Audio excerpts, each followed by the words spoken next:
up, squad? Mizzy World Entertainment is back to present another episode of MadMizzy Sports, and we got a crazy episode this Friday. We're going to start it off in the NFL, running down the free agency watch, starting off next Wednesday, the 13th, March 13th, 4 p.m. And we got some news that Russ is out here being seen in New York, having meetings with the New York Giants, expected to have a meeting with the Pittsburgh Steelers. We dropped the news on Monday, or, I had the news. We spoke on the news that broke on Monday of Russ being released by the Denver Broncos. So what would be the best fit for him? The New York Giants, Pittsburgh Steelers, somewhere else? In my opinion, it would be the Pittsburgh Steelers because you got a smaller market. You don't have as much pressure. You don't have as much of a spotlight on you. And the shoes you coming in to fill aren't that big with better weapons. You get what I'm saying? Like, you go over there to New York. We spoke on Monday as well that they didn't give Saquon the franchise tag. And I'm pretty sure they're not going to sign him. And he's having a meet. We're going to speak about him having a meeting with the Philadelphia Eagles. So, listen, who's going to be over there with him in New York? So, I know you got Sierra. I know that'll be a prime destination for her, but sports fit wise, I just don't see it. I know the AFC North and the AFC in general is just super tough, but he just left the AFC West. So, listen, he just left the NFC West. So he's used to tough divisions, and I feel like that's the best team, best fit. Not as much of as much pressure with a lot of upside. So yeah, I think the Pittsburgh Steelers would be the best fit for Russell Wilson. But yeah, let's speak on Saquon Barkley and his meeting with the Philadelphia Eagles. What's my thoughts on that? To me, I just don't get it for the Philadelphia Eagles. I know it's a big name.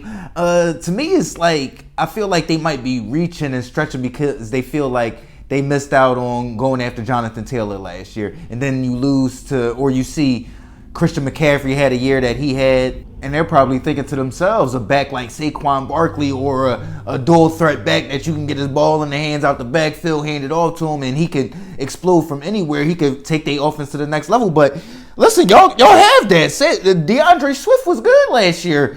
Miles Sanders the year before that was good when they went to the Super Bowl. So I don't think that the running back is an issue. I don't think that the offense is an issue. I think they should focus on the defense, and I feel like Justin Simmons should be one of those names that they should really focus on. Another piece that was released by the Denver Broncos, safety would address a need for the Philadelphia Eagles. I just definitely think they should focus on their defense, their back seven, honestly. Yeah, the linebackers, the corners, mainly the safeties, that middle of the back seven. So the linebackers and the safeties, and Justin Simmons is a safety. So that's who I think the Philadelphia Eagles should have their focus on. Let's move on, though. Let's move off of the free agency watch for the moment, man. Again, starts off next Wednesday, the 13th at 4 p.m. when people can officially start signing with teams.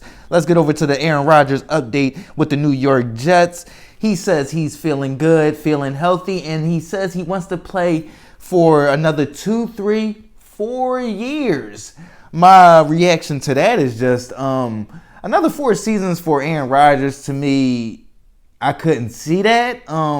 I think a lot of that is definitely going to depend on how this year goes, but another 4 seasons for Aaron Rodgers, I believe he's already 40 this year or something like that, in that range, coming off an Achilles injury.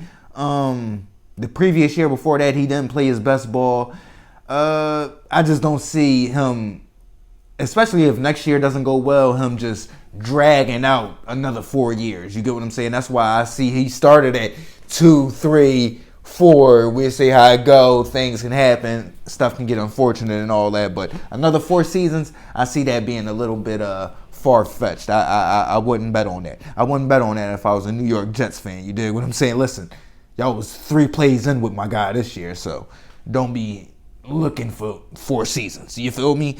Let's flip the coin, though. Let's get over to the NBA before we end it off. Had an exciting night in the NBA last night. The Golden State Warriors lose to the Chicago Bulls, coming off of an upset win over the Milwaukee Bucks. But the huge news is Steph Curry being hurt. Are the Warriors done? Rolled his ankle. They talking about he should miss some games. Right now, they are the 9 seed, 3.5 games out of the 6 seed. That is out of the play-in tournament. For me, I'm going to say No, they're not done. They said the MRI is clear, so he is going to come back. I think they can stay afloat. The next 2 games they got against the Spurs, they can get those games. Then you got the Mavs after that. That's a game that they could get without Steph Curry because they don't play no defense.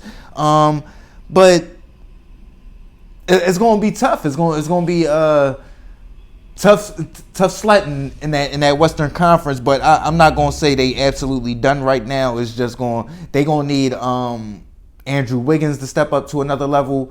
Of course, Klay Thompson come in. Of course, Chris Paul's gonna have to play better ball. Hopefully, he can rewind the clock a little bit and get back into the old CP3 that we know. But yeah, I'm gonna say that the Warriors can run off a few of these games while Steph Curry is out, and hopefully Steph Curry isn't out for too long and he can come back to the rescue and they can get back into playing good ball. I think they won 14 of the last 18, something like that. But yeah, man, gonna be tough sledding in that Western Conference, but I ain't gonna stick a fork in them yet.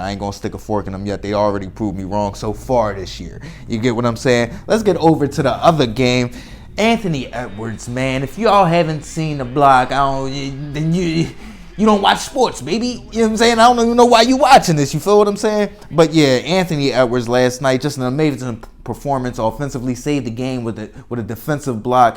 Damn near jumped out the arena. My man just jumped. If he didn't hit his head on the rim, he would still be jumping right now. He'd still be soaring in the outer space right now. You feel what I'm saying? Like, the play was amazing. And then you got Jason Tatum on the other side, who played poorly again down the stretch, missed a huge wide open 3-pointer against the defending champion Denver Nuggets in their second game of the season, to lose their second game of the season, to get swept by the Denver Nuggets. To me, who do you trust more? Of course, right now you got to say Anthony Edwards, although you have Jason Tatum that had been to multiple Eastern Conference finals, been to the finals before, pushed the Golden State Warriors to 6 games in that finals. But when you look at him right now and his numbers and the clutch situations, and then last night in comparison to what Anthony Edwards has put out there so far this year, I don't think it's a comparison. You get what I'm saying?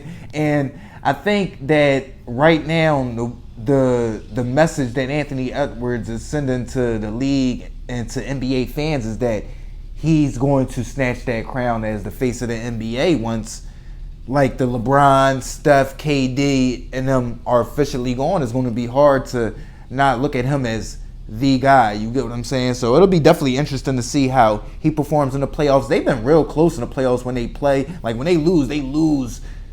Like, they be winning. So we'll see if that changes this year. But yeah, they've been close. But I want to see if they can at least get to the Western Conference Finals. But again, that'll be tough sledding.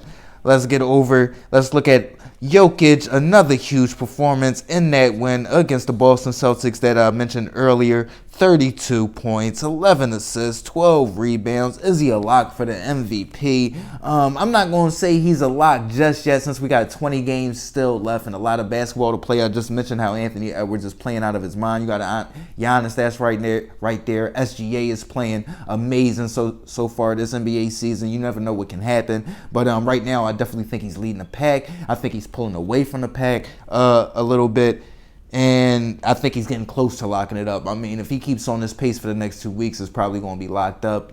I don't see how else anybody else can really affect that. They're playing good basketball. They're coming down the stretch into the playoffs. They want to play good basketball, coming into the playoffs, probably improve their playoff positioning. So, yeah, I'm looking at the Nikola Jokic as pretty much being a lock. I don't want to say it just yet because you never know what can happen in 20 games or the next week or 2. But yeah, I'm looking at it being damn near a lock for Jokic right now. You feel what I'm saying? Before I end it off, let me touch on the game that's coming on tonight and on ESPN. I'm going to touch on the nightcap because by the time y'all watch this, the first game will probably be off. We got the Milwaukee Bucks at the Los Angeles Lakers. No LeBron James playing. The Milwaukee Bucks shocked me by losing to the Golden State Warriors, but I do believe that they'll bounce back, beat the Los Angeles Lakers pretty soundly in Los Angeles. Like I said, no LeBron James. I don't see how. I'm not going to say I don't see how, but you're expecting Anthony Davis to go out there, have a huge game against Giannis Antetokounmpo. Giannis, who went out there and had a poor game against the Golden State Warriors. Warriors, so I believe he'll be motivated to play a lot better tonight in Los Angeles. No back-to-back for either team, so they'll both be well rested. I'm looking for a pretty good game, but I think the Milwaukee Bucks will probably end up pulling away in the second half, probably around late third quarter time. Let me know what y'all think, though. This is MadMizzy Sports.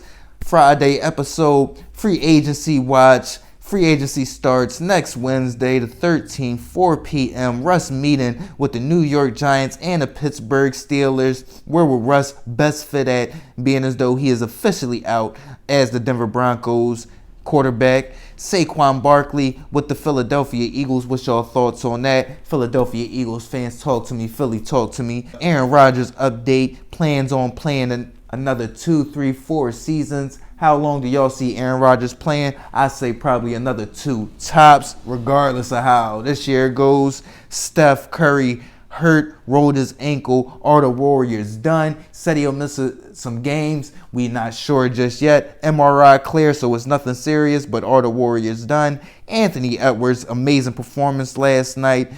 Jason Tatum, poor performance last night. Who you trust more heading into the playoffs? Let me know. Is Jokic a lock for MVP? Another dominant performance against said Boston. 32 points, 11 assists, 12 rebounds. And who do y'all have in the nightcap tonight of the Milwaukee Bucks at the Los Angeles Lakers? Y'all know what it is. This is MadMizzy Sports. Like, comment, share. This is the most passionate, enthusiastic, informative sports show out right now. Don't be selfish and keep it to yourself. Share it with the world. Comment, share, subscribe, alert. Mizzy World Entertainment. Have a good night. Have a safe, fun, adventurous weekend. Gang.